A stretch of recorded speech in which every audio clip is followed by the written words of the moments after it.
Welcome to another time episode of Everything Sports with Aman and Evan. I'm your host, Evan Garber, and today we're going to be recapping the absolutely insane wildcard weekend for the NFL. We're going to start it right away. Just going to do a short recap on every single game, as well as give you my predictions for the next round. But Texans versus Browns, what an absolutely insane game that was. CJ Stroud absolutely balled out in this game. I really did not see that coming. I thought the Browns defense was going to absolutely clamp the Texans offense. Obviously, one of the best defenses in the NFL. But, this game, they really did not look like it. Stroud looked like he was a 5-year veteran, or 6-year veteran, like a long-time veteran. And he absolutely balled out in this game. I really just thought that the lights would be too bright. But, CJ Stroud just been proving everyone wrong this whole season, and he proved me wrong again. Absolutely insane game for him. Uh, I mean, you would think that inexperience would have hit him in this game, but I think definitely having that game at home for them was a huge factor in this game. Felt a lot more comfortable, and I think that is one of the main reasons that they were able to come away with a massive victory over the Cleveland Browns. Dolphins versus Chiefs. I think we kind of saw this coming.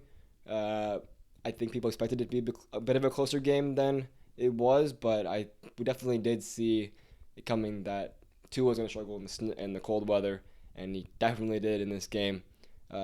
He finally figured out that he needs to throw to Tyreek Hill at some point. I think it was early second half or whatever it was. They scored a touchdown on that drive, but ever since then, he just could not get the ball to Tyreek Hill. I think that was a pretty big factor in this game. Of course, he has Jalen Waddle as well, but Tyreek Hill, if you can get him going, they can definitely beat the Chiefs, but he really just could not get anything going offensively for the Dolphins. Defensively, they were okay. They weren't bad. 26 points is probably not, you're not probably not going to win that considering the conditions, but the offense just needed to click for sure, and it really just could not click at all. Packers versus Cowboys, really nobody expected this to happen.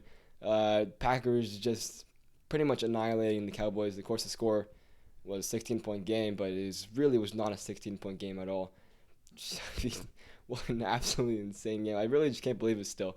You all know that my take on Jordan Love. Jordan Love just proved me wrong in this game. He absolutely balled out. He looked like he'd been a starter for like 10 years, it seems like. Same as CJ Stroud. There's just two young quarterbacks just absolutely balled out. And we know the Cowboys, they struggle in the playoffs, but nobody, I don't think saw this coming. Nobody saw them getting absolutely destroyed. I know some people picked the Packers winning, of course, but considering that they were one of the best defenses and one of the best offenses the best offense in the NFL, you really did not see this coming. You really didn't see Dak throwing 2 pick sixes and then the Packers pretty much clamping the offense for most of the game. Lions Rams, that was the best game of the week for sure. 24-23 Lions over the Rams, and you saw for sure that the Lions passing defense is a bit of a struggle, and when you're going to go against a team like the Niners maybe, or the Ravens in the Super Bowl possibly, or whatever team comes out in the AFC probably in the Super Bowl, if they do make it that far, they're going to struggle a ton. And the Rams, they weren't able to take advantage of it as much as you would like them to. I partially due to just because the Lions offense was able to control the game a lot. Jared Goff looked absolutely amazing out there. But you definitely see that once you get pressure on Jared Goff, once you give him only like 1 second, 2 seconds to throw the ball, he definitely does make some mistakes. And that's what we need to take advantage of. You're the Buccaneers, which we'll get to a little bit later, obviously. But Buccaneers, they can definitely win this game, I believe. Because the Lions showed they do have flaws, but the Rams weren't able to take advantage of them. Bills, Steelers, we all saw this coming. The Bills were going to beat the Steelers. I don't think anyone expected the Steelers to have really much of a chance, but the Steelers did stick in the game for most of the game. Somehow, some way, Mike Tomlin almost found a way to sneak out of there with the win. But of course, the Bills, they looked pretty good. I wouldn't say they looked elite or anything, but the offense still looked pretty good. The defense, of course, did okay against the Steelers. You'd probably want a little bit more from the defense considering the Steelers' offensive struggles, but I mean, Najee had a pretty good game, and that was really keeping the Steelers in this game. But Steelers, if they can get their quarterback, they definitely have a bright future ahead of them. And this team could be back in the playoffs and maybe making some noise next year. The final game, Eagles versus Buccaneers. Of course, the Buccaneers winning that one. I mean, I definitely did not see this coming either. I did not see the Buccaneers absolutely dominating this game. Both ends of the field. I mean, literally, this game just never seemed close. It felt like, of course, a little bit in the first half, but even then, it was 10-0 early, and you really just not see like the Eagles had any chance whatsoever. And of course, Jason Kelce now retired. Congratulations to him on a Hall of Fame career. We'll see him in Canton, Ohio, shortly in a few years. But man, oh man, this is disappointing for the Eagles.